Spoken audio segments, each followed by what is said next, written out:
What is up, dandelions? So today's video is going to be just a little bit different than what I'm used to doing. A few weeks ago, I recorded an awesome episode of the Afterwork Anime Club podcast and only recorded my voice.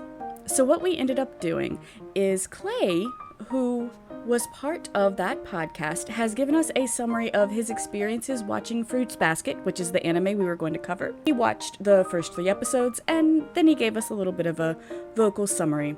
So in today's video, I'm just going to be over here, and you're going to just see me drawing, and Clay is going to take over for this video.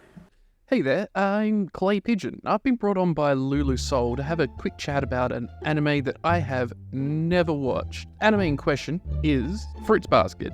I've heard of it, of course, heard quite a bit about it, in fact, that a whole bunch of people love it, and I've had it recommended to me several times over the years. Problem being, of course, I've got that personal issue, like that defiance disorder thing, where if someone tells me, hey, you need to watch this, I can't make myself. There is no faster way to get me to not watch something than to tell me it's really good, go watch it. That's it.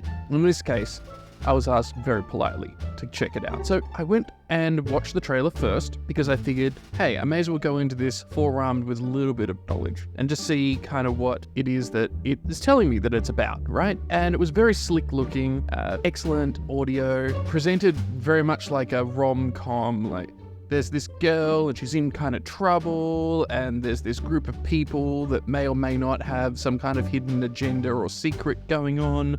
And people will need to figure that out, and that's going to be a mystery that forms part of the plot. And they look kind of slice of life-ish, like she's going through all these troubles, and there's this new family, and what it would mean for her to be in that kind of situation. So that's what it looked like story-wise I was getting into. Great, I'm all for that kind of thing. When I was younger, I was very much like, you're a man, so you need to watch shonen and action and super violent anime series in order to consume manly content. But I've long since grown out of that. I'll now watch pretty much whatever makes me happy, and this kind of thing does in fact make me happy. That is indeed what it's going to be. I was, as we'll discover, not quite right, but that's okay too. The only things that I had that were concerns was that the animation looked fantastic and the sound design was fantastic, but there's this tiny little symbol at the bottom of the trailer which said that the animation studio, production studio, was Studio Dean. And whenever I see Studio Dean come up, and anyone who's watched Seven Deadly Sins can attest to this, Studio Dean have a real mixed relationship with quality and quality control. And their quality goes up and down all over the place, and they don't know how to draw things suddenly. Like, seriously, look up the Studio Dean horse. Look up the Studio Dean horse. If you don't know what I'm talking about, I'll wait. Go check it out. Google it. Come back. Or alternatively, if you want something different or you struggle to find it, it's actually kind of hard to find the Studio Dean horse meme online now. Check out the 7 Deadly Sins Studio Dean art memes. There are so many.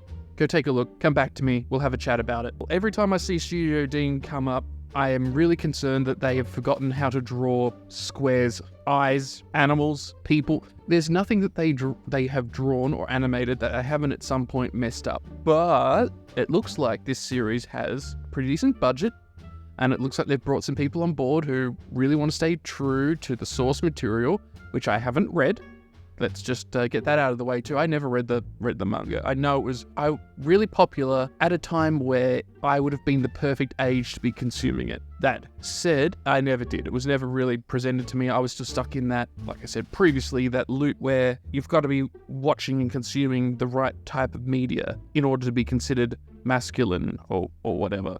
And it's ridiculous and stupid, and no one should be forced to watch things that because of social expectations or social norms. Just watch what you like and you enjoy. I do like the rom-com mystery, nicely animated, well-written series as a whole. Not something that I'd consume and watch all the time, but it certainly makes up a part of the types of things I like to watch. My concerns are more on the animation studio, but I know for a fact going in that everyone loves this series, and that allays some of my fears and worries straight off the bat. I feel like if so many people are like, hey man, you need to watch this, hey, this is really good, this is something that I really appreciate, this is my comfort anime, this is something that I come back to, there must be something behind it, right? Even if it's not for me, there has to be something good that I can at least look at and be like, oh, yeah, okay, I understand why so many people are so into this. So that's all I know going in. Don't really have any other idea on literally anything. Any plot, any characters, nothing. That's it. So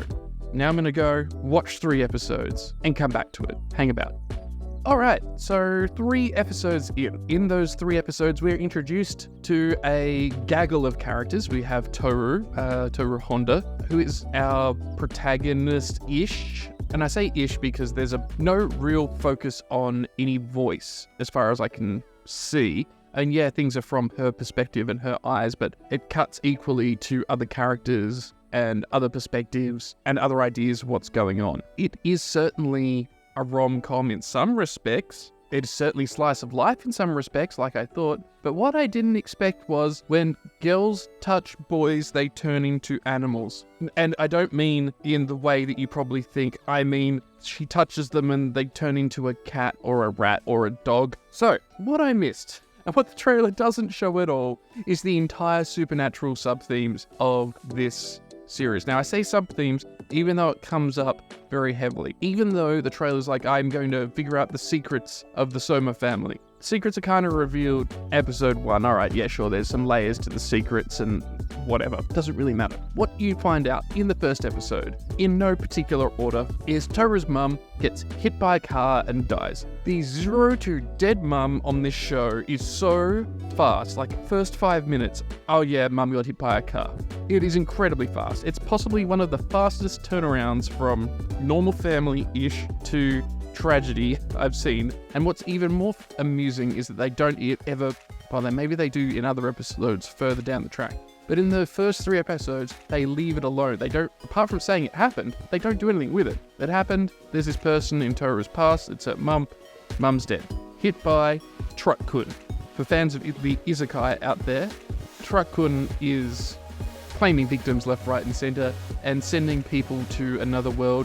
In this case, I assume the title is Mother in Another World, where I must fight the monsters of the dungeon in order to get back to my daughter or something. And that's what she's doing right now. Because I believe Toru's mum is off creating another family elsewhere in another series, and maybe one day we'll get to come back to that. Who knows? So, supernatural themes. The supernatural themes that come up in Fruits Basket. No, if you've not watched it, I recommend you watch it.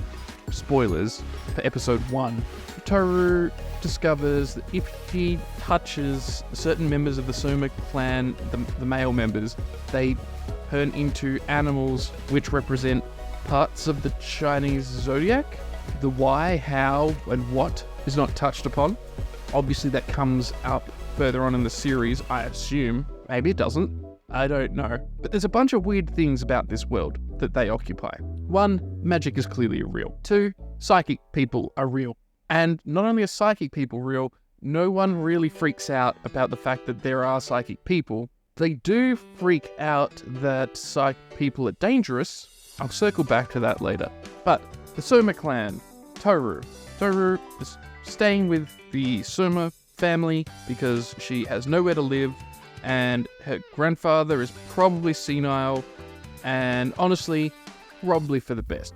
Discovers that they turn into animals.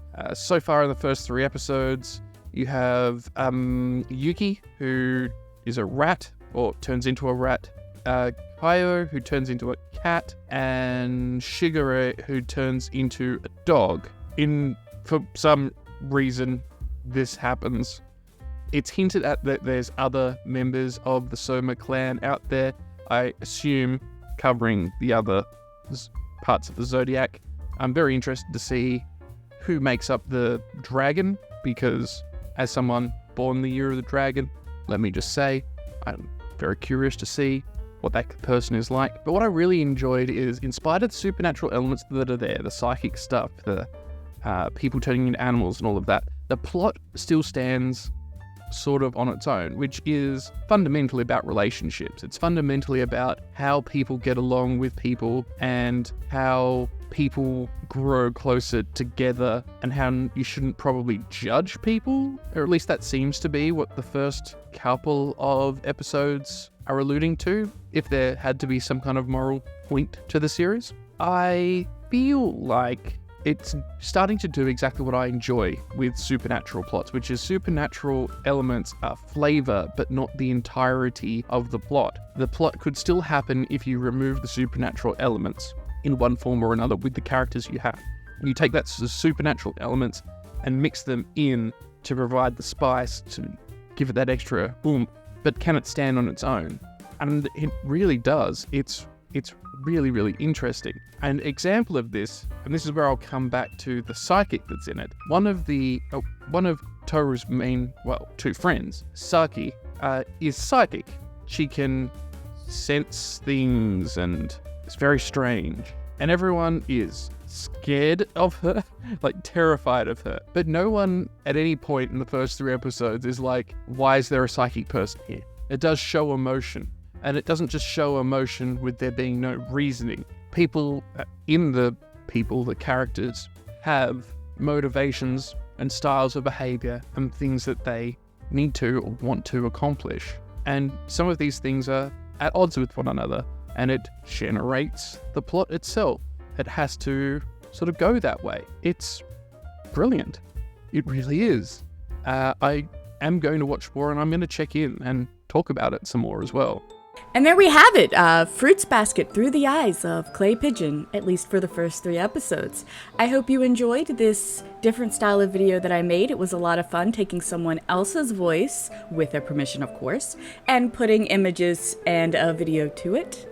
I hope that we get the chance to work with Clay again. He definitely seems like he's willing to come back on the show.